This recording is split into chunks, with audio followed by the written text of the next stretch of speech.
నిధి బుర్రలో సుగాత్రి గురించి ఆలోచనలు సాగుతున్నాయి. చెల్లికి పెళ్లి సంబంధం అంశాన్ని ఆమె నమ్మినట్టు నటించింది. తనకు ఆ మాత్రం అర్థమైంది. మహారాజు గారి శ్వేతవస్సం మీద తాను బయలుదేరిన విషయం కాసేపట్లో యువరాణి గారికి తెలిసిపోతుంది. తెలిస్తే వచ్చే నష్టం లేదు, పోయే లాభమూ లేదు. నవనిధుల కోసం తనను పంపించిన విషయాన్ని మహారాజు గారు మహారాణికి చెప్పకుండా ఉండరు. ఇవాళ కాకపోతే రేపు, మహారాజు గారు కాకపోతే సేనాని వీరకేసరి తన సోదరి మహారాణికి చెప్పకుండా ఉండరు. మహారాణికి తెలిసిన విషయం యువరానికి తెలియకుండా ఉండదు. అత్యంత రహస్యం అంటూ పెద్దలు చెప్పుకునే నవనిధులు ఉనికి యువరానికి తెలిసిపోయిందిగా. ఆలోచనలు ముగించి నిధి ముందుకు వంగి వాయును ప్రేమగా నిమిరాడు. యజమాని స్పర్శను అర్థం చేసుకున్న వాయు నడక వేగాన్ని కొద్దిగా తగ్గించింది. నిధి గుర్రం చెవిదాకా బాగా వంగాడు. వాయు, మనది చాలా దూరం సాగే ప్రయాణం. పగలంతా పరుగు, రాత్రి విశ్రాంతి. వాయు వేగంతో వెళ్దాం ఏం అన్నాడు. వాయుకి అర్థమైనట్టు రెప్పపాటులో తెలిసిపోయింది నిధికి. గుర్రం నడక పరుగుగా ఎదిగింది. రెండు వైపులా చెట్లున్న వెడల్పాటి బాటలో తెల్లగుర్రం గాలిని పీల్చుకుంటూ పరిగెడుతోంది. ఆకుల సందుల్లోంచి సూర్యరశ్మి పడినప్పుడు దాని మీదున్న స్వర్ణరేఖ తళుక్కున మెరుస్తోంది. అశ్వం ముందుకు తీసుకెళ్తోంది. ఆలోచనలను వెనక్కి తీసుకెళ్తున్నాయి నిధిని. ఆస్థాన జ్యోతిష్కుడు రాజాజ్ఞను అందజేసి వెళ్ళగానే అమ్మ అన్నం పెట్టింది. అయితే కంచంలో కానీ ఆకులో కానీ వడ్డించలేదు. అమ్మ చక్కగా కలిపిన అన్నాన్ని చేతి ముద్దలుగా తన చేతిలో వేసి ప్రేమగా తినిపించింది. త్వరగా మింగేస్తూ చేతిని చూస్తూ చెల్లి నవనీత తనతో పోటీ పడింది. చెల్లి ఎంత రెచ్చిపోయినా అమ్మ తనకే ప్రాధాన్యత ఇచ్చింది. ఉండవే, తరువాత తినొచ్చుగా, దూర ప్రయాణం వెళ్తున్నాడు, వాణ్ణి తినని అంటూ మందలిస్తూ దాని అరచేతిలో గోలీకాయంత చిన్న చిన్న ముద్దలు పెడుతూ వచ్చింది. వంటశాల రుచిని తమ ముఖాల మీద చూసిన నాన్న చెయ్యి చూస్తూ కూర్చున్నాడు. అమ్మ అరచెయ్యి పట్టనంత పెద్ద ముద్ద నాన్న చేతిలో వేసింది. నెమ్మదిగా తినండి, పిల్లలతో తిండి విషయంలో పోటీ పడే తండ్రిని మిమ్మల్నే చూస్తున్నాను అంది. అమ్మ ఆడే మాటలు నంజుకుంటూ తింటుంటే చేతి ముద్దల రుచి పెరుగుతూ వచ్చింది. చివర పెరుగన్నం, నంజుకోవడానికి వడపిందెలు. ఇంక చాలే, గుర్రం మోయాలిగా నన్ను అన్నాడు తను.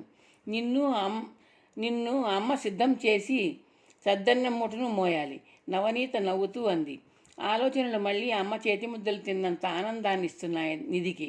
గుర్రం ఎక్కబోయే ముందు తను నాన్న పాదాలకు అమ్మ పాదాలకు నమస్కరించాడు.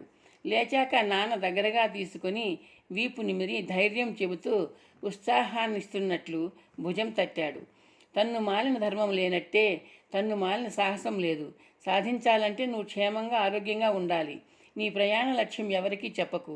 ఒకరు జ్ఞాననేత్రంతో దర్శించిన నవనిధుల్ని నువ్వు నీ చర్మచక్షువులతో దర్శించడానికి మూటగట్టి మోసుకురావడానికి వెళ్తున్నావు. జ్ఞాననేత్ర దర్శనము స్వప్న దర్శనం లాంటిది. కలలో కనిపించిన కలిమి అనుకో, కంటికి కనిపిస్తే సరి, లేదంటే నిస్సంకోచంగా నిర్భయంగా తిరిగిరా. అర్థమైందిగా నిధి అన్నాడు నాన్న. అర్థమైంది నాన్న అన్నాడు తను. ఆ నవనిధుల కన్నా నీ విలువ మాకు ఎక్కువ నాయనా. చూడు, కంటపడితే తీసుకురా అంతే. కొండలను తవ్వుకుంటూ ప్రాణాంతకమైన సాహసాలు చేయొద్దు. క్షేమంగా తిరిగిరా. లాభం లేకపోయినా సరే క్షేమంగా రా తండ్రి అంది అమ్మ తల నిమురుతూ. తనకి తెలుసు, అమ్మ కంఠం జీరబోయినప్పుడు కళ్ళు చెమ్మగిలుతాయి. తల్లి హృదయం మంచు ఇట్టే కరిగిపోతుంది. అమ్మ తడికళ్ళలోకి ఒకసారి చూసి చెల్లిని దగ్గరగా తీసుకుని అలవాటు ప్రకారం బూరెలా ఉన్న బుగ్గ మీద పెదవులతో సున్నితంగా రాశాడు. అన్నాయ్, మళ్ళీ చెప్తున్నా, ఆ మహారాజు గారి దురాశ కోసం నువ్వు నవనిధుల వేటలో నీ ప్రతాపాన్ని ప్రదర్శించాల్సిన అవసరం లేదు. క్షేమంగా తిరిగిరా. నాకు నచ్చే ముగ్గురిని తేవాలి, మాటిచ్చావుగా, మరిచిపోకు అంది నవనీత. అమ్మ, నాన్న, చెల్లి ముగ్గురు నిధుల సాధన ముఖ్యం కాదని, తన క్షేమం ముఖ్యమని చెప్పారు. అయితే తాను నామమాత్ర సాహసం చేసి తిరిగి రాలేడు.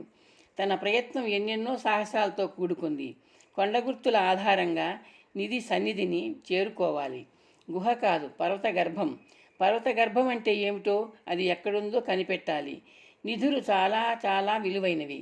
అయితే తమ ఉనికిని తెలియజేస్తూ సువాసనలు వెదజల్లవు. గలగల నాణేలులాగా చప్పుడు చేయవు.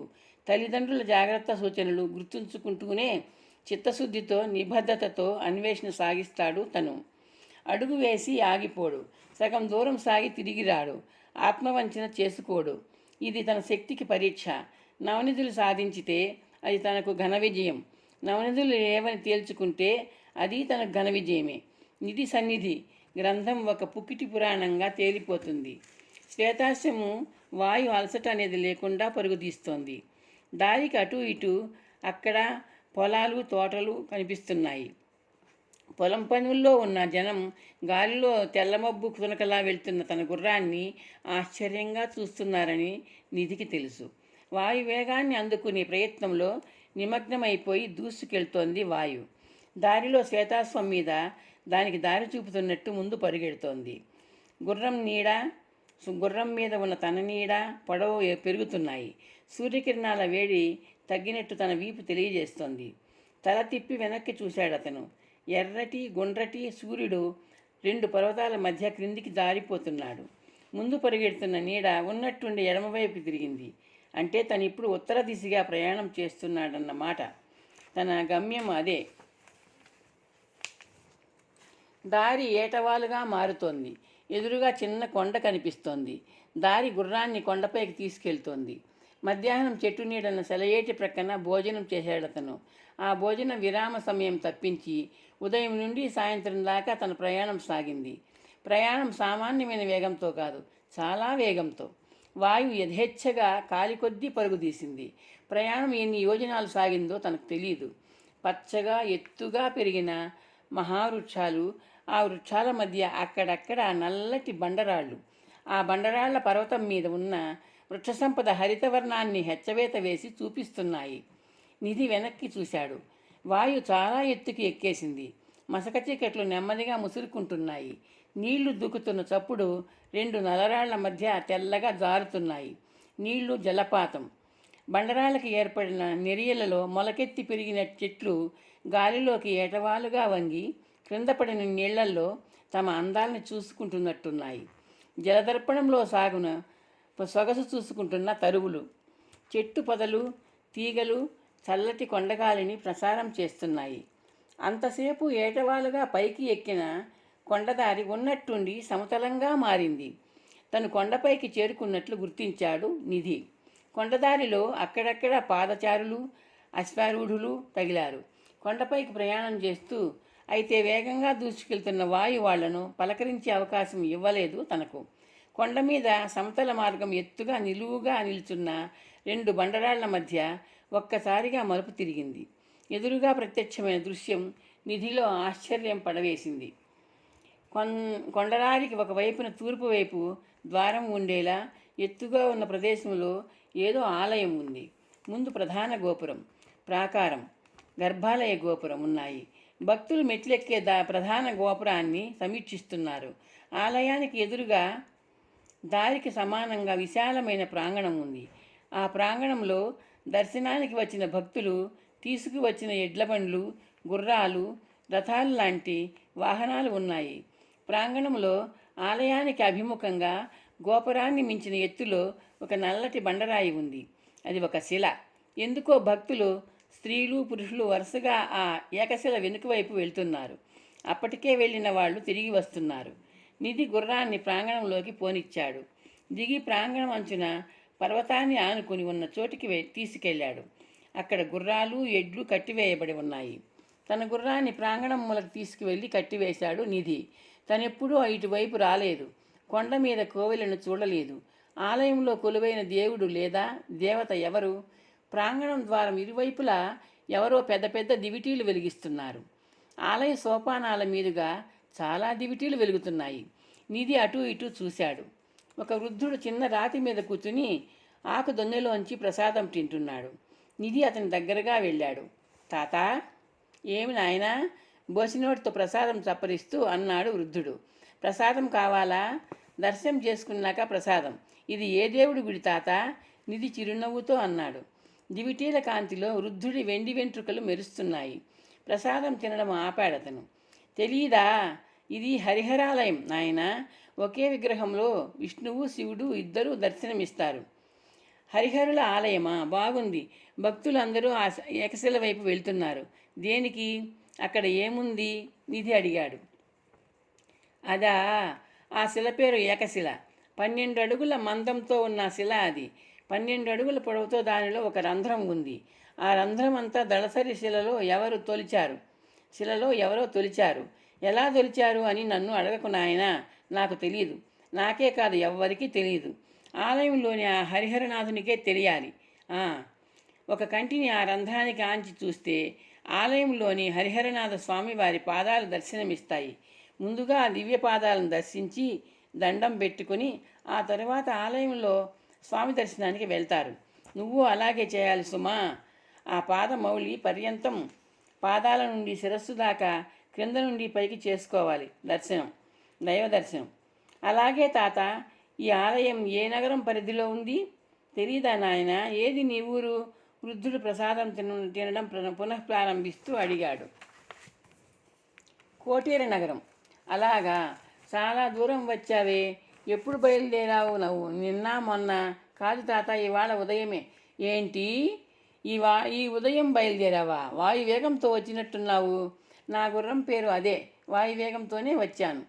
అది జాతి గుర్రం అయి ఉండాలి. సరే, ఇది హరిహరపురం అనే పట్టణానికి చెందిన ఆలయం నాయన. ఊరు ఇక్కడికి దగ్గరేలే. కొండ దిగి కొంచెం దూరం వెళ్ళాలి. నీ ప్రయాణం అక్కడికేనా? ఇంకొంచెం ముందుకు వెళ్ళాలిలే తాత. వస్తాను, దర్శనం చేసుకుని వస్తాను. నిధి వృద్ధుడికి నమస్కరించి కదిలాడు. ఏకాక్షి వైపు నడుస్తూ తన గుర్రం వైపు చూశాడు. జనం కొంచెం దూరంలో నిల్చుని గుర్రాన్ని చూస్తున్నారు. ఇప్పుడు అటువైపున కూడా కాగడాలు వెలుగుతున్నాయి. తన గుర్రం మీద బంగారు గీత మెరుస్తోంది. నిధి భక్తుల వెంట ఏకాక్షిల మెట్లు ఎక్కసాగాడు. సుమారు 30 అడుగుల ఎత్తులో 4-5 నిల్చోడానికి వీలుగా రాయి సమతలంగా ఉంది. నిధి కాసేపట్లో అక్కడికి చేరుకున్నాడు. ఒక భక్తురాలు కంటిని ఏకశిలకు ఆంచి చూస్తోంది. తనివి తీరా చూశాక హరిహర హరిహర అని గొణుక్కుంటూ లెంపలు వేసుకుంటూ మెట్ల మించి క్రిందికి దిగింది. నిధి ఏకశిలకు దగ్గరగా జరిగాడు. విశాలంగా కనిపిస్తున్న కంటి ఆకారం, ఆ ఆకారం మధ్య గుండ్రటి రంధ్రం. నిధి కుడి కంటిని ఆ రంధ్రానికి ఆంచాడు. క్షణంలో అతని కంటి ముందు హరిహరుడి పాదాలు ప్రత్యక్షమయ్యాయి. దీపాల కాంతి పాదాల మీద పడుతోంది. కుడిపాదం మీద పంచ కుచ్చెళ్ళులాగా అలలుగా కనిపిస్తోంది. పాదం మీద కడియం అందంగా దర్శనమిస్తోంది. విష్ణుపాదం. రెండో పాదం పైభాగాన వస్త్రం లేదు. పాదానికి ఆనుకొని పైభాగంలో కడియంలా చిన్న పాము చుట్టుకుని ఉంది. చిన్న పడగ పైకి లేచి ఉంది. శివపాదం. నిధి హరిహర పాదాన్ని, హరుడి పాదాన్ని అబ్బురపాటుతో కాసేపు చూసి మనసులో హరిహరనాథ దేవుణ్ణి స్మరించుకున్నాడు. ఏకాక్షిశిల నుండి ఎడంగా జరిగి దగ్గరలో అసహనంగా ఎదురు చూస్తున్న భక్తుడికి దర్శనం చేసుకునే అవకాశం కల్పించాడు. మెట్లన్నీ దిగి ప్రాంగణంలోకి చేరుకున్నాడు. బయలుదేరినప్పటి నుంచి తన నడుముని అంటిపెట్టుకున్న వరలో దాగిన కత్తిని గుర్తు చేసుకుంటూ గుర్రం వైపు నడిచాడు. అతను చూడగానే కొద్దిగా కదులుతూ వాయు స్పందించింది. కత్తితో పాటు వరను తీసి గుర్రానికి తగిలించాడు. అంత పెద్ద కత్తితో దర్శనానికి వెళ్ళడం మంచిది కాదు. వాయు, కత్తి జాగ్రత్త అంటూ గుర్రాన్ని ఒకసారి నిమిరి ఆలయం వైపు తిరిగాడు నిధి.